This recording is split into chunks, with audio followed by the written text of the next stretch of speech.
Mi Dios es grande y fuerte y su palabra vence. Sus enemigos tiemblan y huyen delante de él. Mi Dios es grande y fuerte y su palabra vence. Sus enemigos tiemblan y huyen delante de él. Jesucristo es el Señor y Rey. En su nombre hay poder para vencer. Jesucristo es el Señor mi Rey. Y en su nombre hay poder para vencer. Jesucristo es el Señor mi Rey. Y en su nombre hay poder para vencer. Mi Dios es grande y fuerte y su palabra vence. Sus enemigos tiemblan y huyen delante de él. Mi Dios es grande y fuerte y su palabra vence. Sus enemigos tiemblan y huyen delante de él. Jesucristo es el Señor y Rey. En su nombre hay poder para vencer. Jesucristo es el Señor y Rey. En su nombre hay poder para vencer. Jesucristo es el Señor mi Rey. En su nombre hay poder para vencer. Gloria al Señor. Ahora sí vamos a abrir nuestras Biblias, hermano. Vamos a la primera carta del apóstol San Pablo a Timoteo. Váyase allí a Timoteo en la primera carta, capítulo 2. Miren lo que dice la Biblia.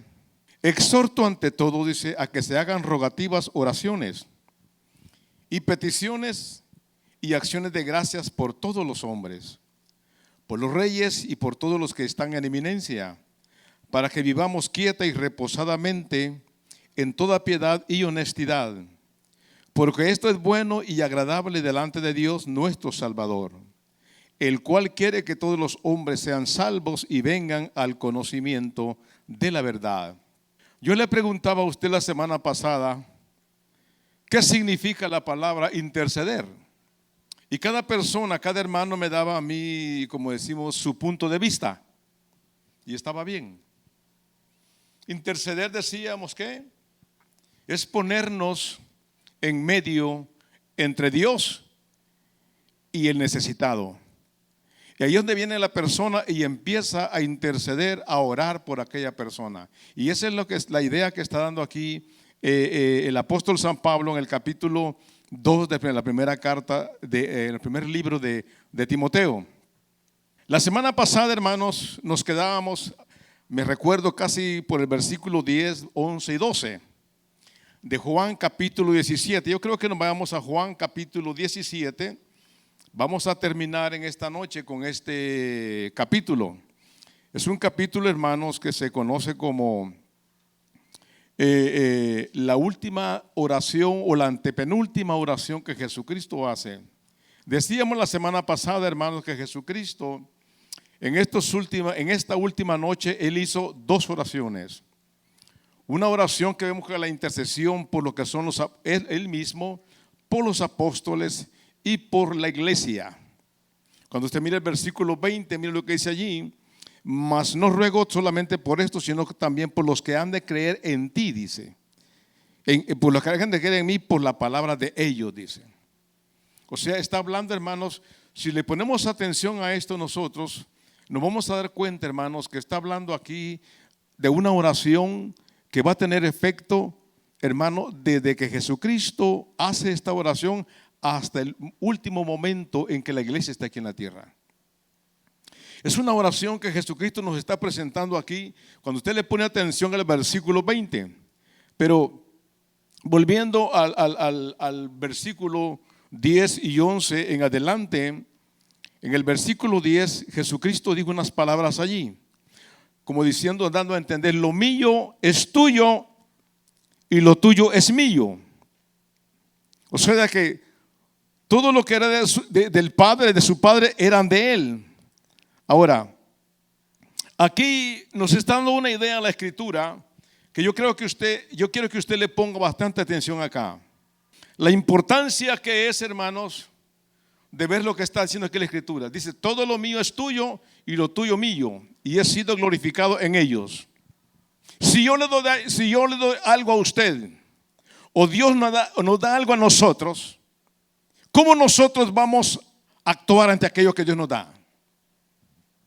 ¿Cómo nosotros vamos a proceder ante aquello que Él nos da? Dice aquí la Escritura, lo mío es tuyo y lo tuyo es mío. Aquí, hermano, si usted se da cuenta, en toda la Escritura, uno de los temas que Jesucristo tocó mucho en su ministerio, cuando nosotros le prestamos atención, eso es lo que es la mayordomía, lo que es el saber administrar las cosas de Dios. Si Dios le dio algo a Jesucristo, ¿cómo Él lo administró? Y cómo, hermanos, como Jesucristo le dice acá, lo mío es tuyo y lo tuyo es mío. Si Dios le da algo a usted, ¿cómo usted lo va a administrar? ¿Cómo usted está administrando lo que Dios le está dando a usted? ¿Cómo usted está, hermanos, llevando a cabo en su vida personal lo que Dios le está dando a usted? Y la idea básica que yo encuentro acá, hermanos, es lo que es la mayordomía, que todos en la iglesia deberíamos de desarrollarlo. Administrar algo, hermanos, que Dios ha puesto en nuestras manos. Llevar a cabo algo, hermanos, a feliz término con algo que Dios nos ha dado. ¿Cómo usted, hermano, está administrando la salvación en su vida? ¿Cómo usted está administrando la presencia de Dios en su vida? ¿Cómo nosotros estamos actuando ante lo que Dios nos ha dado a nosotros? Por ejemplo, el pastor es llamado al ministerio, el predicador. ¿Y qué es lo que nosotros miramos hoy día en los altares? ¿Cómo nosotros miramos la situación que se está viviendo hoy día en las iglesias? Si Dios llama al ministerio a una persona para enseñar su palabra, ¿cómo esa persona está administrando lo que Dios le ha dado? ¿Cómo es que esa persona lo está llevando a cabo? ¿Por qué es tan importante, hermanos, entender estos términos? Lo tuyo es mío y lo mío es tuyo. Yo, como quien dice, yo supe administrar lo que tú me diste. Ahora yo lo pongo en tus manos. Y esto, hermanos, es algo que en realidad debemos nosotros de aprenderlo. Todo lo que tenemos procede de Dios. Si todo lo que tenemos procede de Dios, esto quiere decir que somos responsables ante Él. ¿Por qué razón? Porque tenemos, hermanos, Él dice más abajo, que sean uno, y es por lo cual Él está orando acá. ¿Cómo nosotros administramos lo que es la unidad que Él quiere o que Él tiene o que Él ha dejado en la iglesia? ¿Cómo nosotros podemos llevar a cabo la unidad del Espíritu Santo? Miren lo que es el versículo 12.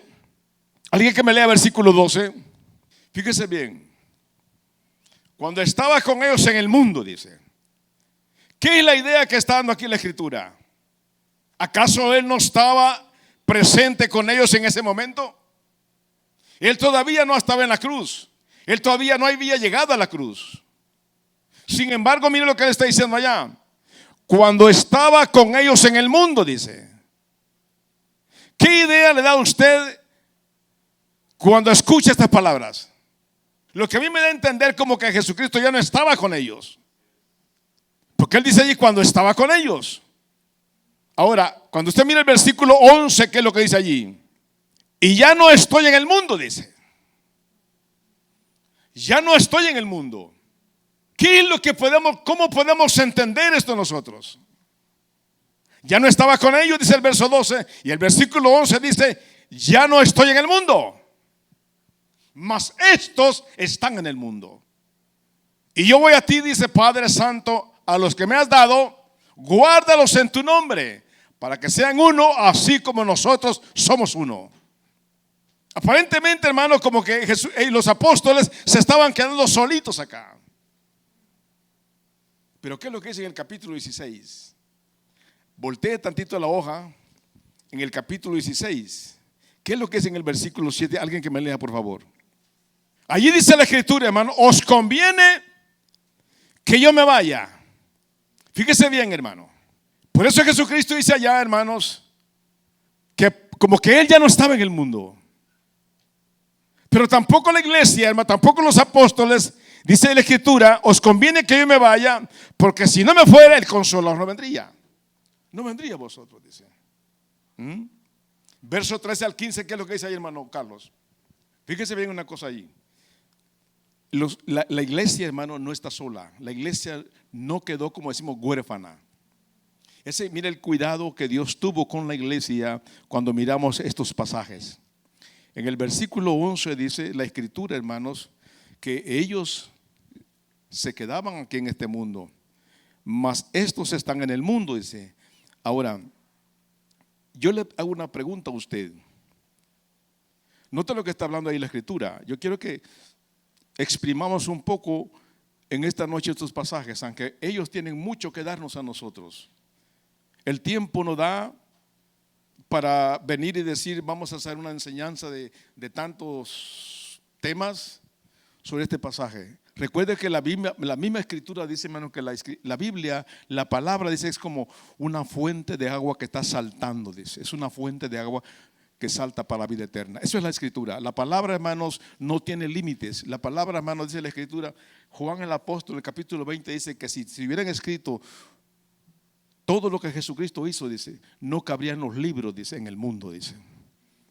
Imagínese usted en 3 años lo que Jesucristo hizo. Mas sin embargo, él dice que todo lo que Jesucristo hizo, si se escribiera, dice, no cabrían los libros en el mundo.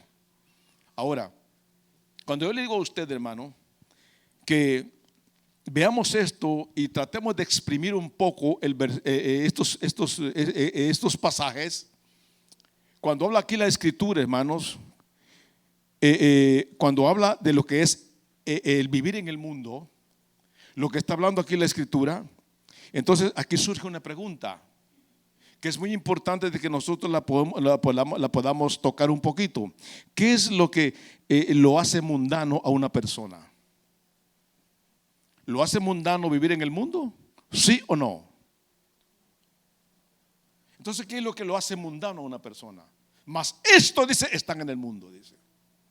Váyanse a Juan capítulo 2 verso 1. Primera de Juan capítulo 2 verso 1. Capítulo 2 verso 15.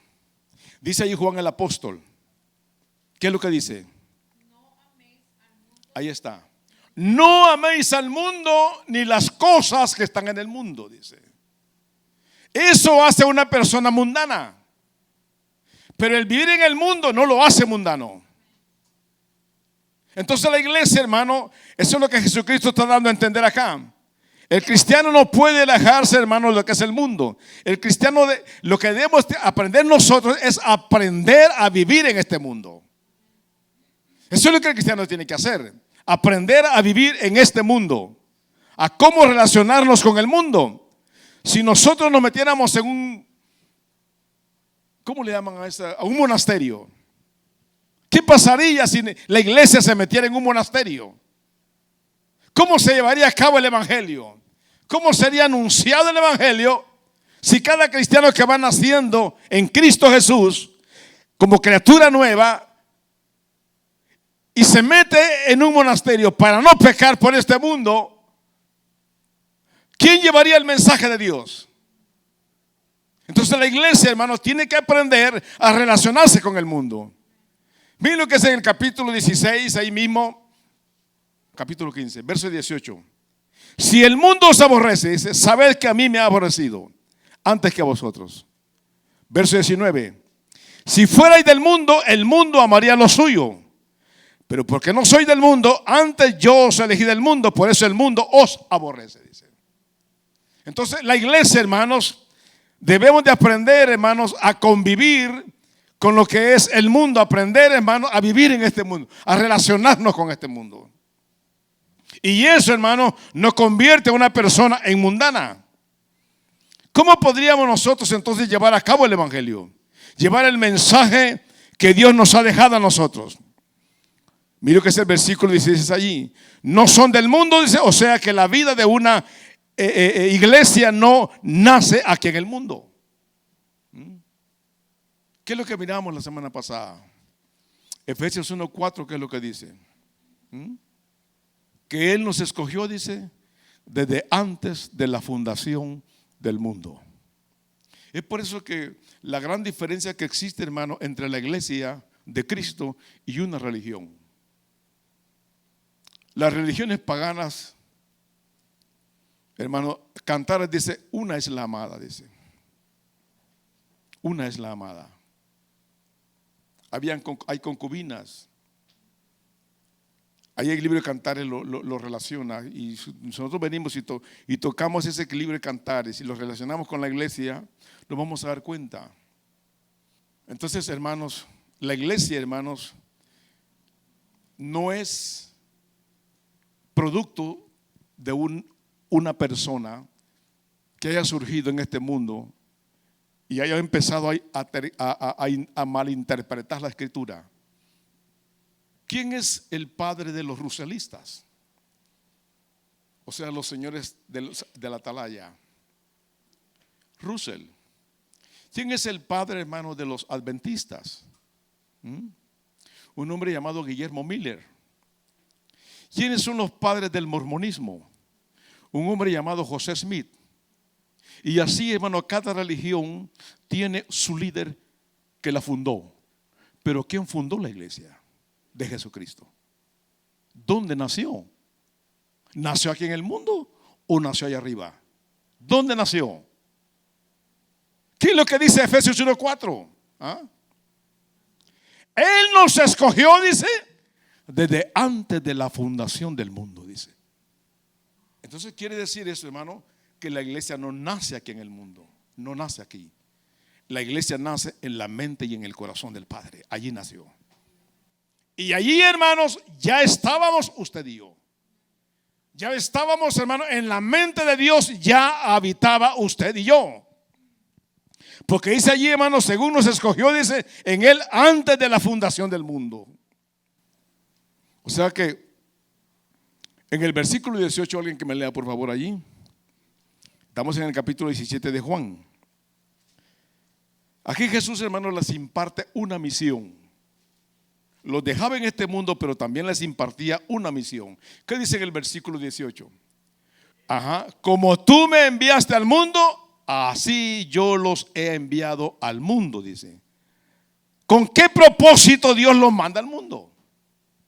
Ya mirábamos que no los manda para involucrarnos con este mundo, para no amar este mundo, para no vivir como el mundo vive, para no correr la corriente de este mundo, sino nos llamó, hermanos, para entregar el mensaje de Dios.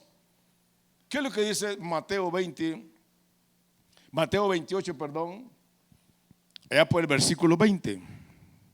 Por tanto, id, dice, y haced discípulos a todas las naciones. Y Hechos 1:8, ¿qué es lo que dice? ¿Qué es lo que dice Hechos capítulo 1 en el versículo 8? Pero recibiréis poder, dice, pero mira la última parte. Y me seréis testigos, dice, en Jerusalén, en Judea, en Samaria y hasta lo último de la tierra, dice. Note usted, hermano, si Dios, estamos hablando aquí, como dice la Biblia, yo quiero que sean unos ellos, así como tú y yo, Padre, somos uno.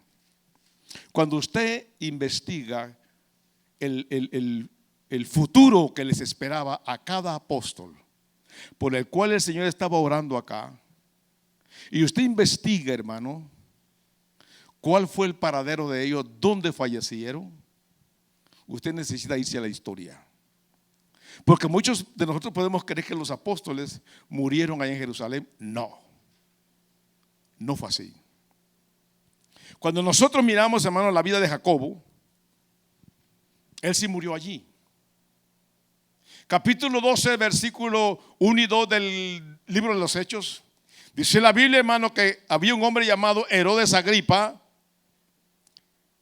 Y dice en el versículo 1 y 2 que este hombre mató, dice, a Jacobo, hermano de Juan, y lo traspasó con una espada. Ese fue el segundo martes, el primero fue Esteban. Pero cuando empezamos a ver, hermano, la biografía de estos hombres, cómo mueren, cómo perecen, cómo fue que el evangelio empezó a expandirse en todo el mundo. La historia la Biblia no lo dice. Pero cuando usted mira Hechos capítulo 1 verso 8, ahí dice: y me seréis testigos en Jerusalén, en Judea, en Samaria y hasta lo último de la tierra. Pero venía un día en que ellos tenían que morir, ellos tenían que padecer. Ahora, ¿cómo fue que ellos padecieron? Miramos aquí, hermano, cómo fue que padeció Jacob. Ahora, ¿cómo padeció Pablo? Pablo, hermano, predicó hasta Asia Menor y Europa, y muere decapitado por orden de un emperador llamado Nerón en Roma. Note usted, hermano, cómo fue que ellos empezaron a salir, cómo fue que ellos empezaron a llevar el mensaje de Dios. Pedro, ¿cómo murió? Pedro lleva el mensaje, hermanos, a Antioquía, a Asia Menor y a Roma. Allí muere, hermano, donde según Jerónimo permaneció por 25 años hasta morir como mártir en el año 64 por este hombre llamado Nerón, un emperador llamado Nerón. Andrés, ¿cómo es que muere Andrés?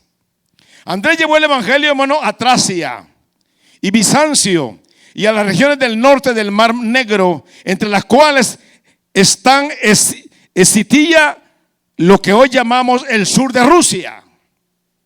Vea usted, hermano, cómo los apóstoles tuvieron que salir. ¿Dónde ellos quedaron? Fue a Ucrania y Rumanía y fue azotado y crucificado por su fe en Patras, un lugar en Grecia.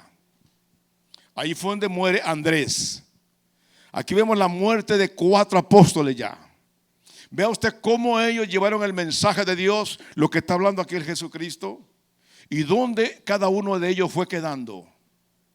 El número 5, que es Felipe. Felipe, hermano, fue a Grecia. Note usted que cada apóstol tomó su camino. El Señor oraba por la unidad de ellos, pero ellos tuvieron que salir, porque había una necesidad y era de llevar el mensaje. Era el trabajo que ellos tenían que hacer. Es el trabajo que la iglesia tiene que hacer hoy día. Ellos, hermanos, pusieron el fundamento.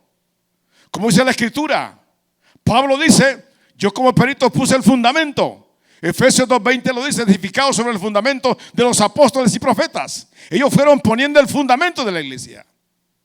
Pero vea usted, hermanos, que ellos fueron pagando cada uno con su propia vida. Ellos fueron dando su propia vida como mártires, hermanos, por el sacrificio de Jesucristo, por la persona de Cristo, por el evangelio, únicamente por llevar el evangelio. Por eso es lo que mirábamos en el capítulo 15, versículos 18 y 19. El mundo los va a aborrecer a ustedes como a mí me ha aborrecido. Ellos no llevaron una vida holgada, una vida tranquila. Yo jamás miré a Pedro volando en aviones de un país a otro. Hoy los mal llamados apóstoles se han enriquecido a costillas del pueblo, le han robado al pueblo y le están robando. Andan en grandes carrazos. Traiga dinero, hermano, porque es para la obra. Traiga dinero, hermano, porque la obra lo necesita. Si usted da 100, Dios le va a dar 1000 y la gente ve, ahí va y cae. Y le pregunto: ¿es cierto eso, sí o no? La Biblia manda que demos nuestros diezmos, es cierto. Que demos nuestras ofrendas, es cierto. Pero nunca usted, hermano, cuando un papalote de esos venga por acá, yo sé que el pastor está conmigo. Cuando un papalote, un sopilote, un pájaro de esos venga por acá y le diga a usted, hermano, yo siento de parte de Dios que usted me tiene que dar $50 de ofrenda, aquí está un sobre, hermano. Nunca lo vaya a hacer. Nunca. Porque eso no está en la Biblia. Eso que le digan a usted, yo siento de parte de Dios, eso es manipulación. ¿Sabe cómo es eso? Eso viene siendo como aquel que viene y le dan el tiempo para cantar 1 o 2 himnos. Y dice, yo siento de parte de Dios cantar 3 himnos, un himno más. Esas son mentiras. Ese cuento que vayan a contárselo a otro, pero que no vengan acá. Usted debe despertar. Usted debe de aprender esas cosas. Usted debe de enseñarse lo que es en sí el evangelio. Que nadie tiene derecho a manipularlo a usted. Nadie. Lo que tenemos que hacer nosotros, hermano, es obedecer a los líderes, a los pastores que Dios ha puesto en este lugar. La misma Biblia dice, obedeced, dice, a vuestros pastores, dice. Eso es lo que la Biblia me enseña a mí. Eso es lo que habla el libro de Hebreos. Que tenemos que obedecer, dice, a vuestros pastores, porque ellos darán cuenta, dice. Entonces todas esas cosas tenemos nosotros que saberlas y entenderlas. No que venga un sopilote de esos, un papalote de esos, a decirle a usted, a quererlo manipular. No, eso no es correcto. No. Es importante de que nosotros podamos entender esas cosas. Entonces, ¿qué pasó, hermano, con los apóstoles en este tiempo? Felipe, hermano, predicó en Grecia, Siria, Frigia, donde murió después de ser azotado y crucificado en Hierápolis en el año 54. Allí muere, hermanos, Felipe. El número 6, este es el más triste para mí en lo personal, Bartolomé. ¿Cómo muere Bartolomé? ¿Ve usted, hermano, el resultado de ser fiel a Dios? El resultado de llevar el mensaje como Dios lo entregó a estos hombres, el mensaje que Dios les encomendó a ellos. Mire usted el resultado que ellos tuvieron. Bartolomé se va al norte del Mar Negro, llegando, según la tradición, hasta la India. Y estando en la India, hermano, predicó en un lugar llamado Armenia, donde murió desollado. ¿Sabe usted lo que es desollar a una persona o a un animal? ¿Qué es desollar a un ser? Es quitarle la piel vivo. Y después de eso, ¿sabe cómo fue? Abierto murió, de arriba abajo.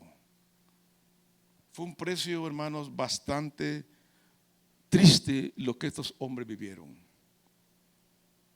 Sin embargo, hermano, Jesucristo, la oración en ellos hizo efecto. ¿Por qué? Porque ellos jamás dieron un paso atrás. Nunca. Esa oración, hermano, de intercesión hizo efecto en ellos. El mensaje de Dios, las veces que Jesucristo se sentaba con ellos, todo el tiempo que ellos caminaron y miraron el testimonio, la persona de Jesucristo, eso ellos fue marcando y marcando en ellos. Eso, hermano, debe marcar nuestra vida. Eso debe ser mella, debe hacer callo en nuestra vida. Que nada del mundo debe apartarnos del Señor, nada.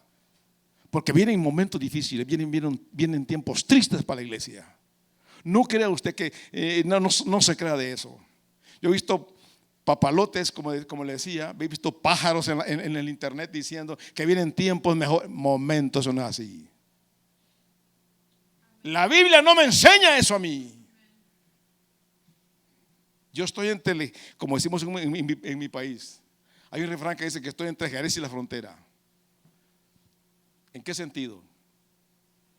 Otros dicen, es que antes que Cristo venga, yo voy a enviar un gran avivamiento. ¿Dónde está eso en la Biblia, hermano? ¿Dónde está eso en la Escritura? Si lo que le espera a la iglesia no es a nada bueno. En Cristo sí.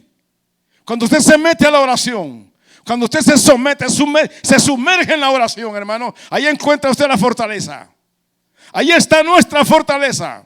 Es el único que puede fortalecerlo a usted en los vaivenes de esta vida. ¿Por qué razón? Porque la iglesia, hermano, va a ser tambaleada. La iglesia va a ser como el árbol, hermano, que está cargado de frutos. Y alguien viene, hermano, y lo sangolotea todo, lo mueve todo. El fruto que está bien agarrado, ese va a perseverar. Pero el que no está bien agarrado, ese va a caer, el fruto va a caer. Cuando venga el momento, hermano, de la prueba, eso va a pasar. El cristiano que está bien agarrado de la mano del Señor, ese va a permanecer. Pero el cristiano que no esté bien agarrado, hermano, ese va a dar la vuelta atrás. Se le va a hacer fácil. Mateo, hermanos, predicó por 15 años en Judea, donde escribió su evangelio, y luego fue a Etiopía, donde según la historia murió atravesado por una lanza. Luego tenemos, hermanos, a Tomás. Tomás, hermanos, lleva el evangelio a un lugar llamado Siria, a Partia, a Media y al norte de la India, donde murió como mártir en un mes de julio del año 72. Tenemos también a Judas Tadeo, llamado el Hebreo. Llevó el evangelio, hermano, a Mesopotamia, a Armenia, a Persia, donde muere como mártir en el año 62. Luego tenemos, hermano, a Simón el Cananita, también llamado el Celote.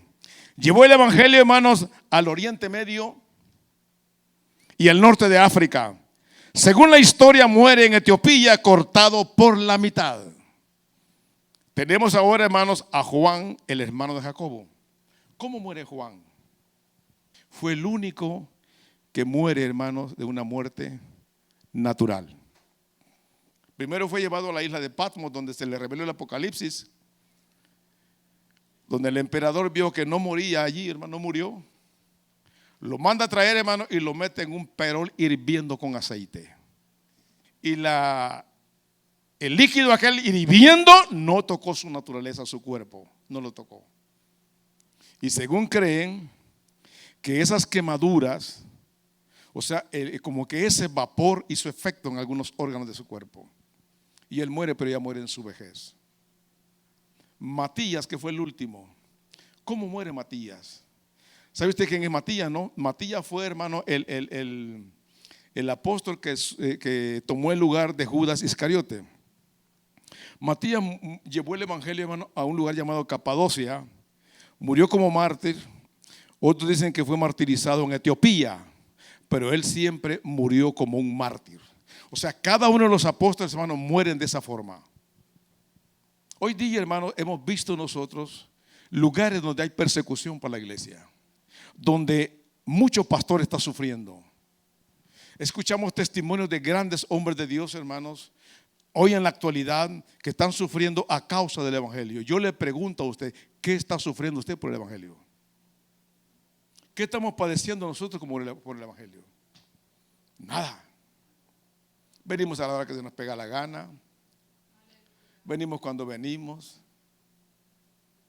Yo le digo a usted, hermano, levanta su Biblia. Algunos tenemos hasta perdón la expresión. Algunos tenemos hasta el descaro de levantar el teléfono. Aquí la cargo, hermano. Yo le pregunto a usted, ¿qué clase de cristiano es usted y yo? Si viniera un momento, hermanos, porque va a llegar. Yo le decía a usted, hermano, que va a llegar el momento en que las iglesias, las Biblias van a ser quitadas.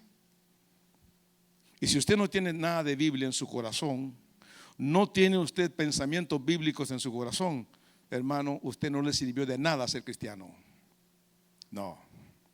¿Qué tan importante? Porque eso Efesios dice, aprovechando bien el tiempo, dice, porque los días son malos, dice. Cada día que pasa, hermano, usted y yo tenemos que aprovecharlo. Yo le contaba a un hermano el otro día que yo, cuando pasa un día, 2 días y yo no he podido orar, hermano, a mí me entra una tristeza y me da por llorar. Me da por llorar. Porque yo he hecho de la oración un hábito en mi vida. Cuando yo paso un día y no oro, hermanos, yo siento que algo me hace falta. Algo me hace falta. Y llego al grado de decir, Señor, perdóname porque no he orado este día. Perdóname, Señor. Porque es algo que uno forma en su vida. Es como un hábito que uno ha formado en su vida. Y cada cristiano debe de formar un hábito en nuestra vida de lo que es la comunión con Dios a través de la oración. Si el cristiano no ora, hermanos, está fracasado. De nada le sirve, hermano, decir que es cristiano si no tiene ninguna relación con Dios. Yo no puedo decir que, o usted no puede decir que es novio de Julana de tal o es novia de Julano de tal, hermano, si nunca platican, nunca hablan, ni siquiera la llama por teléfono. ¿Cuál es la única manera como el cristiano se puede comunicar con Dios? ¿Cuál es la única forma? Mire que si yo le pregunto esa pregunta, hermanos, paga la redundancia, si yo le hago esa pregunta, la iglesia hubiera respondido de una manera que hubieran retumbado las paredes. Pero ¿sabe por qué no lo hace? Porque no oramos. Somos fríos. Somos marquetas de hielo sentados en una silla.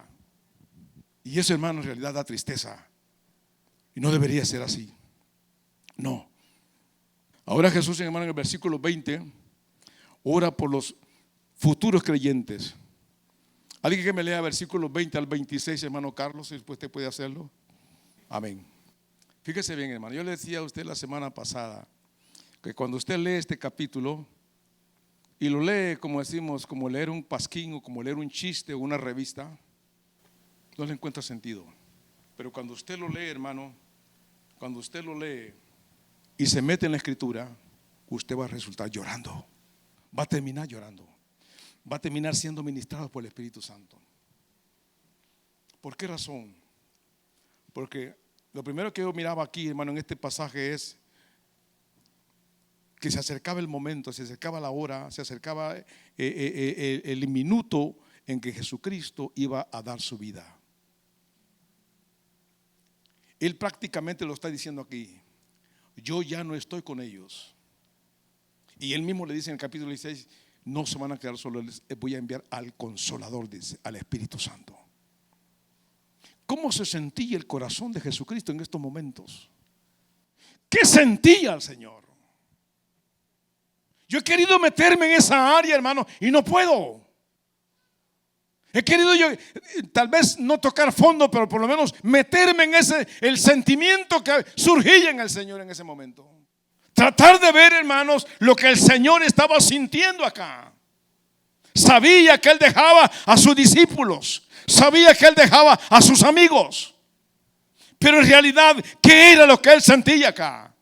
No lo leamos únicamente como una revista, no, sino que tratemos, hermanos, que el Espíritu Santo a través de esta escritura nos ministre a nosotros. Y podamos ver y podamos extraer acá, hermano, un pensamiento. El Señor en esta ocasión, hermanos, cuando oraba por ellos, no está solicitando una unidad de organismo, no. No está pidiendo una unidad como de un organismo, de una compañía, tampoco. Sino que aquí está pidiendo, hermano, de una unidad espiritual. Eso es lo que está pidiendo aquí el Señor. Vea lo que está hablando ahí la Escritura. En el capítulo 4 de Efesios, verso 3, ¿qué es lo que dice? Solícitos, dice, en guardar la unidad del Espíritu. Esto no es por conveniencias humanas, no es por conveniencias sociales, no es por conveniencias económicas, como existe hoy día, pues, como dicen muchos, que se casan, pero lo que van viendo son el interés.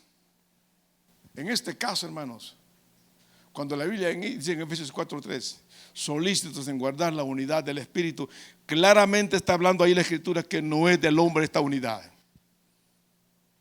Es la unidad del Espíritu. Y al principio yo a usted le decía, ¿cómo nosotros administramos esta unidad en nuestros medios? Si Dios nos ha puesto como mayordomos, esa parte que Dios nos ha dejado, ¿cómo nosotros la estamos manejando en la iglesia? ¿Cómo nosotros la estamos llevando a cabo en la iglesia? Vamos a hacer Santiago capítulo 2. Alguien que me lea Santiago capítulo 2, versículo 1 al 4, por favor. Esta es la clase de cristianos que existimos hoy día. Es lo que está hablando aquí Santiago. Rápidamente, ¿qué es lo que dice ahí Santiago? Hermanos míos, dice, que vuestra fe en nuestro glorioso Señor Jesucristo sea sin acepción, dice, de personas, dice. Verso 2. Porque si en vuestra congregación entra un hombre con anillo de oro y con ropa espléndida, y también entra un pobre con vestido andrajoso, y miras con agrado al que trae la ropa espléndida, y le dices siéntate tú aquí en buen lugar, y decís al pobre: estate tú allí en pie, o siéntate bajo mi estrado. ¿No hacéis distinciones entre vosotros mismos? Y sabe una cosa, esa es la condición de la iglesia hoy día. No existe, hermanos, lo que está hablando Juan 17. No existe eso en nosotros. Cuando Jesucristo dijo, hermanos: yo quiero, Padre, que ellos sean uno, así como tú y yo somos uno. ¿Cómo miramos a una persona andrajosa, a una persona pobre, de bajos recursos que viene a nuestros medios? Y usted viene con tacones espléndidos, un vestidazo, un trajazo bien, bien bonito, y mira a aquella persona. ¿Sabe cómo lo miramos nosotros? Hasta con desprecio lo miramos. Desgraciadamente, hermano, esa es la condición de la iglesia hoy día. Y el mismo Apocalipsis lo dice, pues. Cuando usted mira la historia, cuando usted lee la historia o sea, la iglesia de la Odisea, usted va a encontrar eso allí. Y usted me diría: ¿por qué está tocando la iglesia de la Odisea? ¿Sabe por qué lo toco? Porque la iglesia, hermanos, las 7 iglesias que Juan escribe en el Apocalipsis, ¿sabe qué representan? Esas eran iglesias que estaban en el Asia Menor. Pero la pregunta es: ¿acaso solamente esas iglesias habían allí? No. No eran esas solamente iglesias. No eran 7 nada más. Lo que sucede es que allí Apocalipsis, ¿sabe qué es lo que está haciendo? Es representando la iglesia de Jesucristo en 7 periodos a través de su historia. Son 7 periodos por los cuales la iglesia ha pasado a través de su historia. Y lamentable y desgraciadamente, la última iglesia es la iglesia de la Odisea, que somos usted y yo. Si decimos que Cristo viene y que está a la vuelta de la esquina, entonces eso quiere decir que usted y yo somos la iglesia de la Odisea. ¿Y qué es lo que dice Juan en el Apocalipsis acerca de esta iglesia? ¿Qué es lo que dice? ¿Alguien que me puede leer ese pasaje? En capítulo 3 de Apocalipsis. La última iglesia, que es la iglesia de la Odisea. ¿Qué es lo que dice ahí Juan? Se va a dar cuenta de la condición que es usted y yo.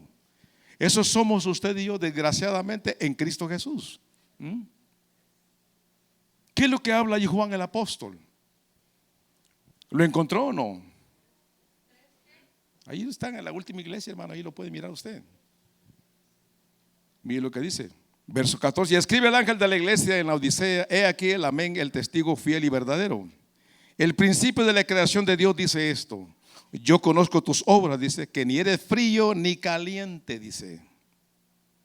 Ojalá fuese frío o caliente. Pero por cuanto eres tibio y no frío ni caliente, te vomitaré de mi boca, dice. Porque tú dices: yo soy rico y me he enriquecido y de ninguna cosa tengo necesidad. Y no sabes que tú eres un desventurado, miserable, pobre, ciego y desnudo. Esa es la iglesia. Que le duela, pues reclámeselo a Dios. Mira lo que sigue diciendo: por tanto, yo te aconsejo que de mí compres oro refinado en fuego, y para que seas rico, y vestiduras blancas para vestirte, y que no se descubra la vergüenza de tu desnudez, y unge tus ojos con colirio para que veas, dice. Yo reprendo y castigo a todos los que amo. Sé pues celoso y arrepiéntete. He aquí, yo estoy a la puerta y llamo. Si alguno oye mi voz y abre la puerta, entraré a él y cenaré con él y él conmigo. Al que venciere, dice, le daré que se siente conmigo en mi trono, así como yo me he vencido y me he sentado con mi Padre en su trono. El que tiene oído para oír, dice, oiga lo que el Espíritu dice a las iglesias, dice. Cuando usted y yo miramos, hermano, la condición de la iglesia hoy día, no la podemos, hermanos, relacionar con ninguna otra iglesia. Entonces, ¿qué es lo que estamos hablando aquí nosotros en la Escritura? ¿Qué es lo que nos está enseñando aquí la Biblia en nosotros? ¿Cómo nosotros, hermanos, de acuerdo a lo que está hablando allí en Efesios, cómo nosotros podemos desarrollar una madurez en nuestra vida? Note lo que le estoy preguntando aquí, hermano, que es muy importante, porque aquí nos está hablando que tenemos la responsabilidad de desarrollar una madurez ¿cómo podemos alcanzar madurez para una unidad perfecta que está hablando aquí Efesios? ¿Cómo? ¿Cómo usted y yo, hermano, podemos hacer eso? Y eso automáticamente nos lleva a lo que dice Efesios 4 en el versículo 13. ¿Qué es lo que dice? ¿Ah? Efesios 4:13, ¿qué es lo que dice? Hasta que todos lleguemos a la unidad de la fe, dice. Note que está hablando allí de la unidad, dice, de la fe y del conocimiento del Hijo de Dios, dice, a un varón perfecto, dice, a la medida de la estatura de la plenitud de Jesucristo, dice. Ese fue el propósito de los apóstoles. Porque en el versículo 12 está hablando algo del versículo 10. Pero, hermano, tenemos que comprender nosotros que la unidad espiritual, la madurez, hermano, tiene que funcionar allí. Cuando no hay madurez en nuestra vida, hermano, como está hablando allí en el versículo, no podemos guardar la unidad. No podemos llegar a ser perfectos en Cristo. Es por eso que la Biblia habla acerca de lo que es el crecimiento espiritual en nuestra vida. El cristiano tiene que estar buscando su crecimiento, su madurez en su vida. Si usted es llamado, hermano, al evangelio, si somos llamados al evangelio, no es para quedarnos como estamos, sino para que la persona, hermano, procure su madurez espiritual. Hasta que todos, dice, lleguemos a la estatura de la plenitud de Jesucristo, dice. A la estatura de un varón perfecto, dice. Eso se llama madurez. Es allí donde nosotros aprendemos, hermanos, a manejar lo que es la madurez, la unidad espiritual. Porque la unidad del espíritu no es carnal, no es por conveniencias, no es por asuntos sociales, no, es del Espíritu Santo. Ahora, ¿cómo vamos a guardar, a sostener esa unidad si no hay madurez? ¿De qué manera? Es por eso, hermanos, que tenemos que dejar de actuar como niños. Y la Biblia, hermano, nos está enseñando todo esto acá a nosotros. Es lo que está hablando allí Efesios en el capítulo 4, verso 13. Ahora Jesús, hermano, deseaba que todos fuéramos testigos del amor de Dios. Verso 13. Verso 23, ¿qué es lo que dice en el verso 23? El capítulo 17 de Juan. Yo en ellos y tú en mí, para que sean perfectos en unidad, para que el mundo conozca que tú me has enviado, dice. Aquí está hablando de una unidad perfecta. Ahora yo le decía a usted, ¿cómo nosotros vamos a sostener esa unidad? Únicamente lo que habla Efesios 4:13. Cuando nosotros entendemos lo que es la madurez espiritual en nuestra vida. Cuando nosotros podemos, hermano, ir madurando constantemente, diariamente, buscando la escritura para poder madurar a través de ella. Para poder procurar el crecimiento en nuestra vida. Usted no es llamado para quedarse un pigmeo, no. Un pigmeo es un enano. Una persona bajita de estatura que se quedó así, pues así quedó físicamente. Usted y yo no somos llamados a eso. Somos llamados a un crecimiento espiritual, a una madurez. Y cuando llegamos a ser personas maduras, entonces vamos a entender lo que es la unidad del espíritu. Entonces. Pero mientras tanto, hermano, viviremos un tira y jala. Uno por un lado, otro por otro y otro por otro. El pastor viene por acá, nos llama la atención, nos jala las orejas y no entendemos. ¿Por qué? Porque todo el tiempo somos niños en Cristo. Tristemente así es. Y la Biblia, hermano, no está hablando de eso. La Biblia nos habla a nosotros perfectamente y claramente, hermano, hasta que todos lleguemos, dice, a la estatura del varón perfecto. Hasta que todos. Entonces, lo que está hablando aquí la Biblia, hermano, es de un crecimiento espiritual. De eso es lo que está hablando aquí la Biblia. Jesús deseaba, hermano, que todos los cristianos vivieran con Él para siempre. ¿Por qué? Porque Él sabía lo que es vivir en este mundo y lo que es vivir en el cielo. Por eso cuando usted mira Juan capítulo 14 en el versículo 2 y 3 dice, ¿qué es lo que dice Juan capítulo 14 versos 2 y 3? En la casa de mi Padre muchas moradas hay, dice. Si así no fuera, yo se los hubiera dicho, dice. Voy pues a preparar lugar para vosotros. Verso 3, y si me fuere y os prepararé el lugar, dice, vendré otra vez, dice, y os tomaré a mí mismo, para que donde yo estoy, dice, vosotros también estéis. Y él deseaba, hermano, en el corazón de Jesucristo estaba que todos aquellos que confiaban en él tuvieran un hogar junto con él. Ese es el deseo de Dios. Ese era el plan de Dios, hermanos, en este pasaje que estamos terminando ahorita en Juan 17. Ahora yo le pregunto a usted, ¿cuál es el objetivo de la oración? ¿Cuál es el objetivo de la oración en nuestra vida como cristianos? ¿Cuál es el propósito de la oración, el objetivo de la oración en su vida y en la mía? ¿Por qué nosotros, hermanos, debemos de comprender la importancia de la oración de acuerdo a la Escritura? ¿Por qué? ¿Qué decíamos hace un momento nosotros? Que la oración, hermano, es lo único que a nosotros nos va a mantener de pie. Es lo único. Porque van a venir azotes a la iglesia. Van a venir vaivenes a la iglesia. Van a venir problemas a la iglesia. Imagínese usted en este momento. Nada más es una objeción, es un punto de vista. Pero que entre la autoridad ahí por la puerta y para el servicio. ¿Cuál sería su actitud? Y otros 2, 3 por ahí policías empiecen a recoger Biblias. ¿Qué haría usted? ¿Cuál sería nuestra actitud ante esta situación? Por eso es la pregunta que yo le hago a usted. ¿Cuál es el objetivo de la oración en cada vida de cada cristiano? ¿Cuál es el objetivo? Como cristianos, hermanos, debemos, como le decía yo a usted, que tenemos que hacer un hábito en nuestra vida. Y cuando aquello se hace hábito en su vida, ¿sabe qué va a pasar cuando usted no lo haga? Se va a convertir en necesidad.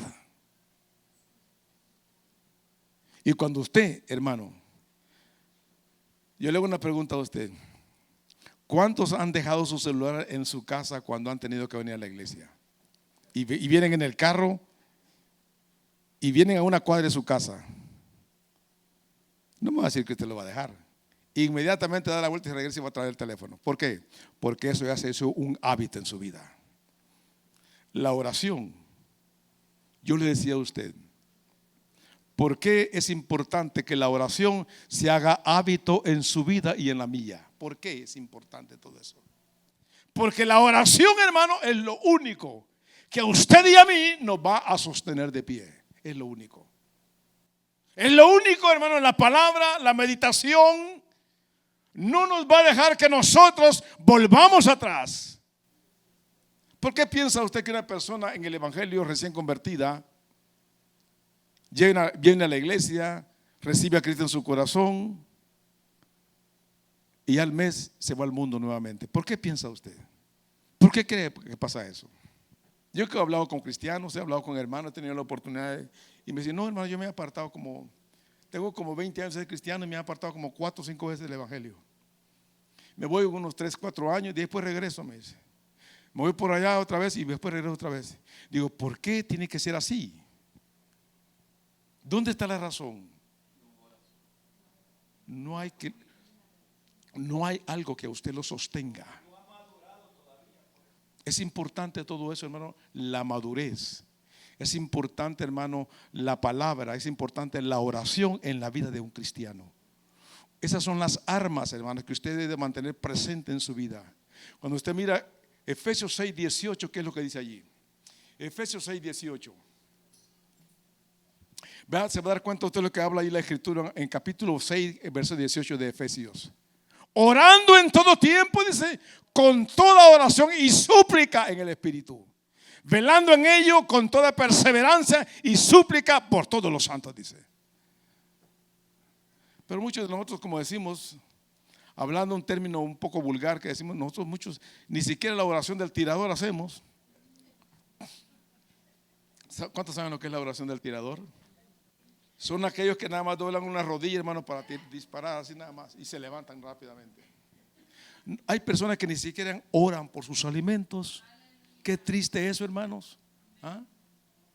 Qué triste llegar a ver una persona que se dice ser cristiana que ni siquiera, hermano, puede orar por sus alimentos. ¿Ah?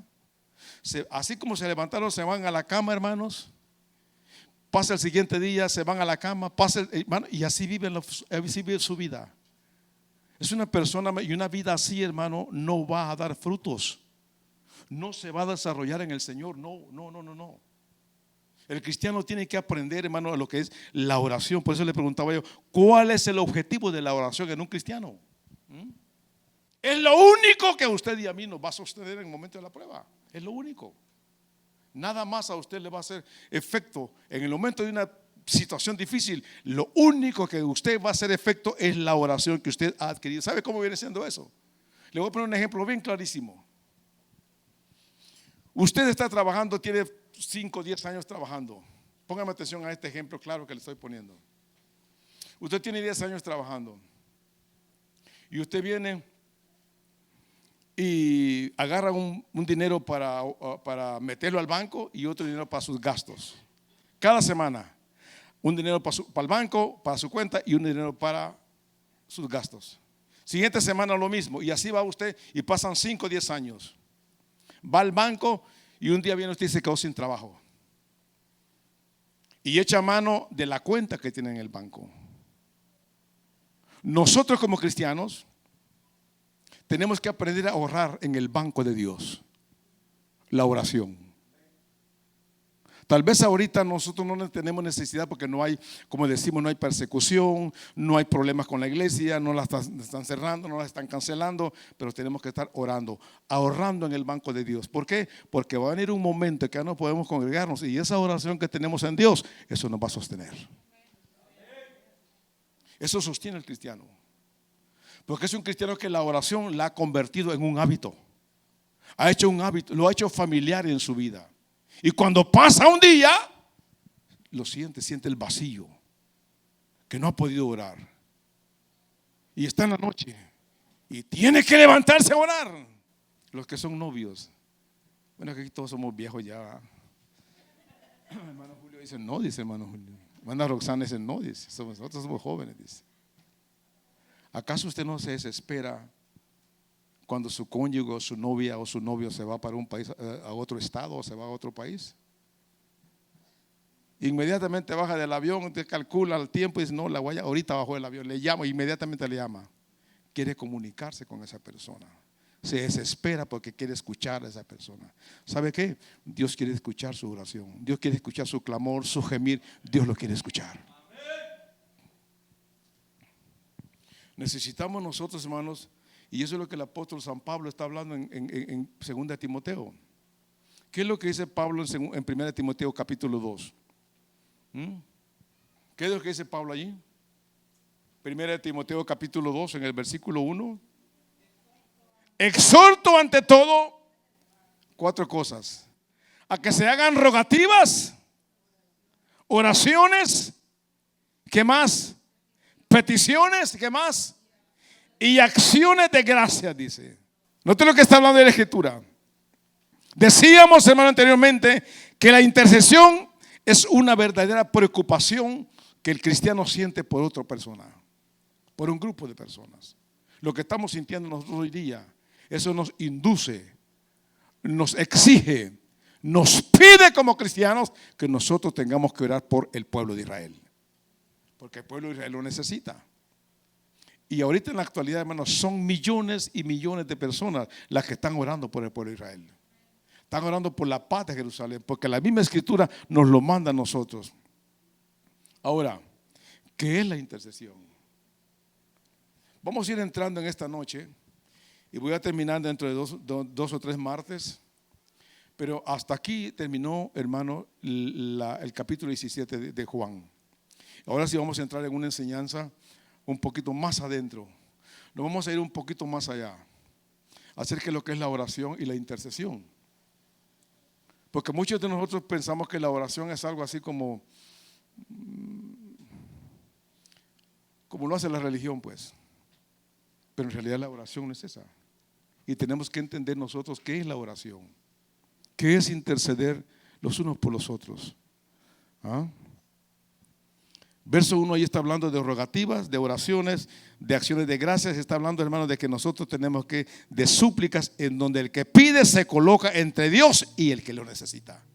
Eso es lo que está hablando aquí la Escritura. O sea, la persona interviene delante de Dios en los asuntos de otros para el beneficio de ellos. Esa es la intercesión.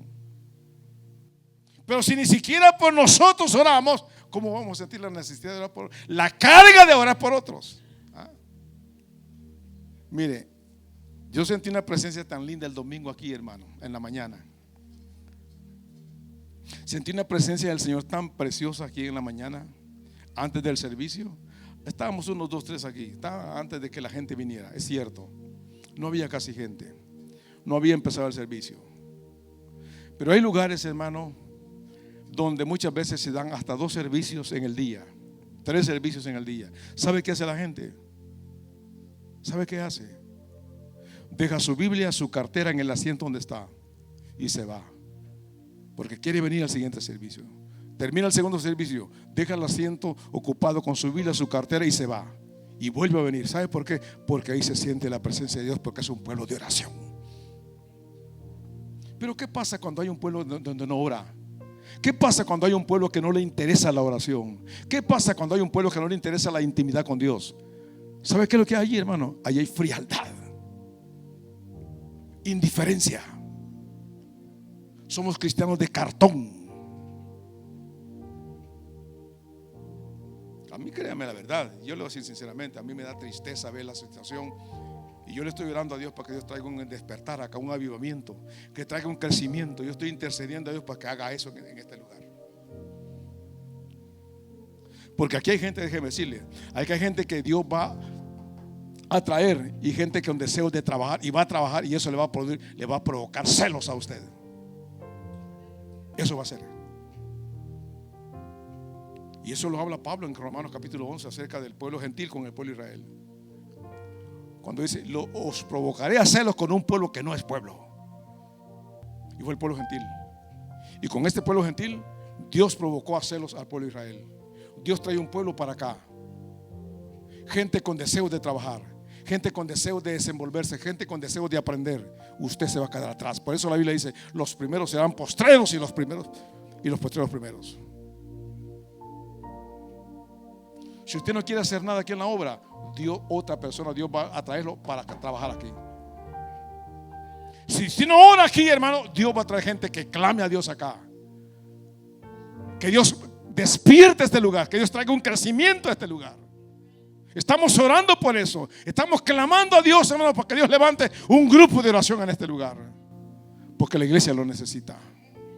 Tenemos vecindarios, hermanos, que necesitan nuestra intercesión, necesitan nuestro clamor, necesitan nuestra oración. No solamente podemos llamarnos cristianos de bancas, de sillas. No, tenemos que ser discípulos, no cristianos, discípulos. Eso es lo que Dios busca. Discípulos, alguien que sepa lo que está haciendo, en dónde está parado. Y este, hermano, es el deseo de Dios según Juan capítulo 17. Y hay un pasaje de la oración de intercesora. Y aquí voy a entrar un poquitito, y por aquí me voy a ir quedando ya. Vaya a Romanos capítulo 8. En Romanos capítulo 8, hermanos, ¿qué es lo que dice en el versículo 26? Con gemidos indecibles, dice. ¿Qué está hablando aquí el apóstol San Pablo? El Espíritu Santo, hermanos, está consciente de nuestras debilidades. Muchas veces nosotros mostramos debilidad y otras veces no sabemos ni qué ni cómo presentar nuestras oraciones. Otras veces expresamos simplemente deseos que no somos capaces de expresar en palabras. Pero ¿qué es lo que el apóstol San Pablo nos está diciendo acá? Enseña, hermanos, que estas aspiraciones no habladas son engendradas por el mismo Espíritu Santo. Usted muchas veces, hermanos, va a doblar sus rodillas y va a empezar únicamente a llorar y a llorar y a llorar. Va a empezar a gemir, va a empezar a sentir un dolor en su estómago. ¿Por qué cree que la Biblia dice, hermano, que Jesucristo en el huerto, en su oración, dice, caían su sudor como gotas de sangre? Científicamente, hermano, vaya con un médico y pregúntele usted qué es lo que pasa, como en el caso de Jesucristo, que dice que caían como gotas de sangre, dice, de su frente, en el momento en que él estaba intercediendo. ¿Qué es lo que pasa, hermano, cuando no es una oración simple? Cuando no es una oración cualquiera. Cuando usted va a la oración, se arrodilla y empieza a clamar, se queda allí, no tiene ni palabras que expresar. Y empieza únicamente a llorar y a llorar y a llorar y a gemir y a gemir y a gemir. ¿Qué es lo que está hablando Pablo en 8:26 de allí en Romanos? Deténgase usted ahí en Romanos capítulo 8 en el versículo 26. ¿Qué es lo que dice ahí Pablo? Y de igual manera dice, el Espíritu dice, nos ayuda en nuestra debilidad, dice. Pues ¿qué hemos de pedir como conviene? No lo sabemos, dice. Usted y yo vamos a la oración muchas veces y no entendemos las cosas. Vamos con debilidades. Pero allí en la oración, hermanos, yo he experimentado cuando uno únicamente empieza a llorar, pasa 1 hora, 2 horas, 3 horas, y usted sigue llorando, intercediendo, hermanos, y no sabe ni por qué. Está gimiendo y gimiendo y gimiendo, un dolor, como dice la Escritura, lo que Pablo dice en Gálatas, que sentía como dolores de parto, hasta que Cristo dice, sea formado en ustedes, le dice.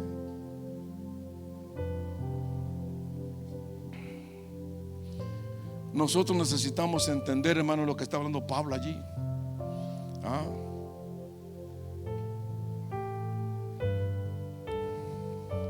Pues que hemos de pedir como conviene, dice, no lo sabemos, dice. Eso es gemir, eso es interceder. Eso es saber cuando uno sabe lo que es la intercesión espiritual. No es una oración cualquiera, es una oración donde usted tiene que cuidarse del tiempo. Se olvida del tiempo. Mire, yo le voy a contar una experiencia, hermano, y con esto tal vez vaya concluyendo con esto. La próxima semana voy a seguir con esto. Pero mire, yo tuve una experiencia. Lo que ponían cuando ponían ahí, cuando dice restauración Ágape, que está en Perris ahora, el lugar de retiro. No sé si es el mismo, no sé si cuando yo lo conocí en aquellos años, en el 86, 87, 88, estábamos hablando de Little Tahanga. Eran unos coreanos los dueños. Nada más se llamaba Ágape. No sé si es el mío, pero allá yo tuve una experiencia, hermano, linda en el Señor. Nunca más la volví a tener. Esa vez, cuando yo tenía un retiro de 21 días. Cuando llegaba como 14, 13 días más o menos, usted sabe que cuando uno entra en un ayuno, los primeros 3, 4, 5 días son los días más terribles. Cuando usted va nada más a un ayuno, nada más agua, agua y agua. Usted no puede ayunar largo si no toma agua. El agua no es alimento, no se equivoque. Usted puede tomar agua hasta el cansancio. Y esa vez, hermano, era quizás como empezó pues el problema cuando entra el 4.º día, hermano, la tripa empieza a pegarse. En ese momento, en ese día, los gases empiezan a subir a la cabeza. Le producen a usted tremendos dolores de cabeza. Viene el 4.º día, 5.º día, hermano, son días terribles en un retiro, al menos para mí. Ya cuando va el 6, 7, 8.º día, ya la tripa está bien pegada toda. Ya no hay gases que suban. Cuando llegaba como el 13 día, yo tuve una experiencia. Cuando usted tenga un retiro, en un ayuno, el sueño, hermano, se va cortando poco a poco. La persona duerme menos. Yo me dormía a las 10, 11 de la noche, despertaba a las 1 de la mañana y empezaba a orar, y empezaba a orar y a orar. Y esa vez, hermano, yo me levanto a esa hora y empecé a orar y a orar y a orar. Delante de Dios le estoy diciendo esto. Esa vez, hermano, empecé a clamar a Dios y a clamar al Señor. Pero cuando yo dejé de orar, hermano, yo tenía de papel Kleenex el volcán así, hermano, al lado mío. Los ojos, a mí se me hinchan mucho mis ojos cuando estoy llorando. Y me levanté, estaba oscuro todavía. Y yo escuché bulla afuera del lugar donde estaba el retiro. Y yo iba a platicar a unos amigos pastores, eran como 4. Entonces dije yo entre mí, estos no dejan orar, dije así nada más, ¿va? Y no se han acostado. Vengo yo, hermano, y me levanté de orar y me fui donde estaban ellos, salí. ¿Qué pasó, muchachos? Les digo, ¿cómo estás vos? Y así. Cuando salgo, hermanos, yo me les quedé viendo a ellos y les dije, tan temprano y ustedes están molestando ya. Les dije así, va. Ustedes deberían estar orando, les dije. Y se miraron la cara unos a otros. Ellos pensaban que yo les decía a ellos tan temprano como quien dice de la mañana. Eso es lo que yo les estaba dando a entender a ellos. Pero cuando ellos se quedaron viendo unos a otros, se me quedaron viendo a mí, me dijo uno de ellos, ¿y qué hora querés vos que son? Pues me dice, sí. No, pues me imagino que son como las 5 de la mañana y están temprano. ¿Cómo? Me dice, sí, me dice. Mira tu reloj, me dice. Eran las 8 de la noche. Yo había pasado orando todo el santo día, hermano. No sentí el día en la oración, no lo sentí. ¿Sabe usted lo que es pasar más de 15 horas doblado, intercediendo, orando, llorando, gimiendo al Señor? Cuando un cristiano actúa de esa manera, hermano, y yo lo experimenté, le van a venir a usted ataques, pero bien recios, satánicos. El cristiano tiene que aprender, hermanos, y saber en sí lo que es la oración bíblicamente hablando. Esa vez yo pasé todo un día en pura oración. No lo sentí ni siquiera tantito así. Lo único que yo, cuando yo me metí nuevamente a mí, eran unos bungalows en ese tiempo. Estaba la loma así, el cerro, y habían abierto unos hoyos como de este alto. Ahí entraba uno, eran para una persona nada más. Ahí se encerraba uno. Esos estaban metidos entre la tierra y estaban así, habían como 22, había ese alrededor, y cuartos por todos lados. Pero cuando usted, hermano, se familiariza con lo que es la oración, le va a hacer falta a usted en el día. Le va a hacer falta. Y es importante que nosotros podamos entender en sí, hermano, lo que es la oración. ¿Por qué? Porque es lo único que a nosotros, a usted y a mí, nos va a sostener. Es lo único. ¿Alguna pregunta? Nos quedamos en Romanos capítulo 8, verso 26. ¿Alguna pregunta, hermanos? No, nos queremos ir porque la novela ya se nos va a terminar. Los que se ríen, pues. Y ese es otro punto que no vamos a quedar. Indecible es algo con palabras que no. Escuche bien, hermano, por favor, ¿sí? Fíjense que cuando ahí romanos hablan, indecible es lo contrario de decir. Yo digo algo, pero lo digo con palabras. No sé cómo, no sé si se escuchó mal eso. Porque decir y palabras. Bueno, pero indecible es algo que no se puede expresar con palabras. Es algo que no se puede expresar con palabras. Usted está arrodillado, llorando y llorando. Yo muchas veces, hermano, estoy leyendo la Biblia, ¿ves? Leyendo la Biblia, leyendo, estudiando, y de repente empiezo a llorar. Empiezo a llorar, me tocó aquel pasaje, me tocó, y empiezo a llorar y a llorar y a llorar y a llorar.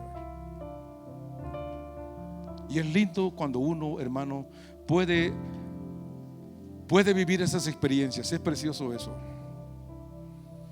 Por favor, hermano, deje la novela.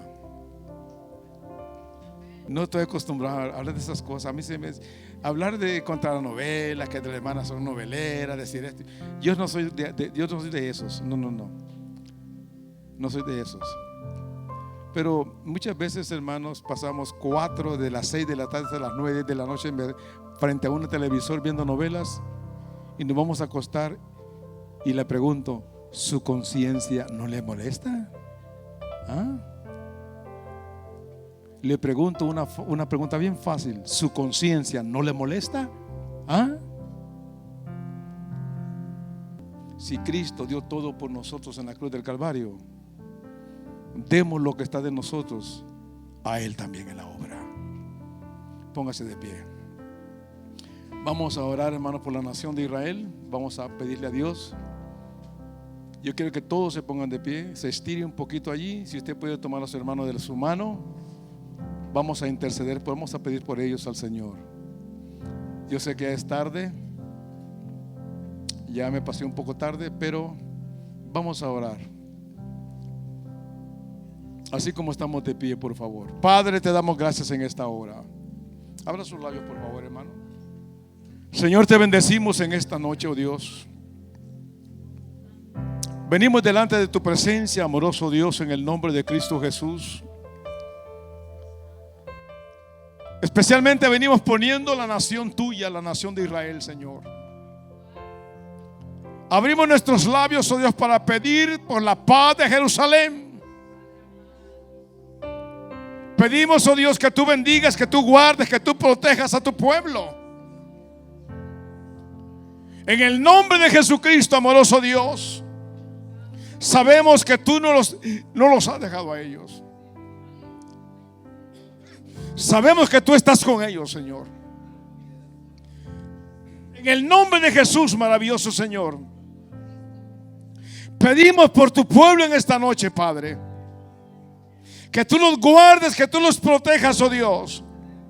Miren el conflicto en que están metidos en esta hora. Clamamos, suplicamos por ellos, Padre. Te pedimos, Padre eterno, que tú pongas tu mano poderosa, que tú obres a favor de tu pueblo, que tú guardes también al otro pueblo, Señor. También son tus hijos. En el nombre de Jesús, Padre amado, pedimos, ellos son hermanos, oh Dios. Son hermanos, son hijos de un mismo Padre. Clamamos por ellos, Padre. Pedimos por la paz, que haya paz en el Medio Oriente. Tu palabra nos lo dice, Señor. Aunque ella dice habrán guerras y rumores de guerras, nosotros pedimos como pueblo tuyo por la paz de Jerusalén. Pedimos, por Dios mío, que cese el conflicto, Señor. Hay muchas vidas inocentes, hay muchos niños que están sufriendo, y en el nombre de Jesús suplicamos, Padre, por tu pueblo. Ponemos en tus manos a tu pueblo, en el nombre glorioso de Jesucristo. Te damos a ti la gloria, Señor, te damos la honra. En el nombre de Jesús, extiende tu mano divina sobre cada uno de nosotros también, Padre eterno. Que esta palabra que hemos hablado en esta noche la podamos atesorar, Señor. Podamos entender, Padre eterno, que la oración es importante en nuestra vida, Señor. Que no podemos vivir sin la oración. Que la oración se haga un hábito en nuestra vida. Amoroso Señor, en el nombre de Cristo Jesús, ministra la vida de cada uno de mis hermanos. Ministra la vida de tus siervos en este lugar. No los pastores, Padre, guárdalos. Guarda su familia, Señor amado. Guarda a cada miembro, a cada persona en este lugar, a cada anciano, a cada joven, a cada dama, a cada niño. Guárdalos, Padre, en el nombre glorioso de Cristo Jesús. Te suplicamos en esta noche, Padre, que tú bendigas a este pueblo, que tú bendigas las demás congregaciones que están en este estado, Señor, en el mundo entero, Padre, donde hay persecución, Padre eterno. Pedimos por los pastores que están sufriendo, en el nombre de Jesús, Padre amado. Suple en sus necesidades, oh Dios, en el nombre glorioso de Cristo Jesús. Muchas gracias te damos por todo en esta noche, Señor, en el nombre de Cristo Jesús. Amén y amén. Denle un aplauso al Señor, hermano.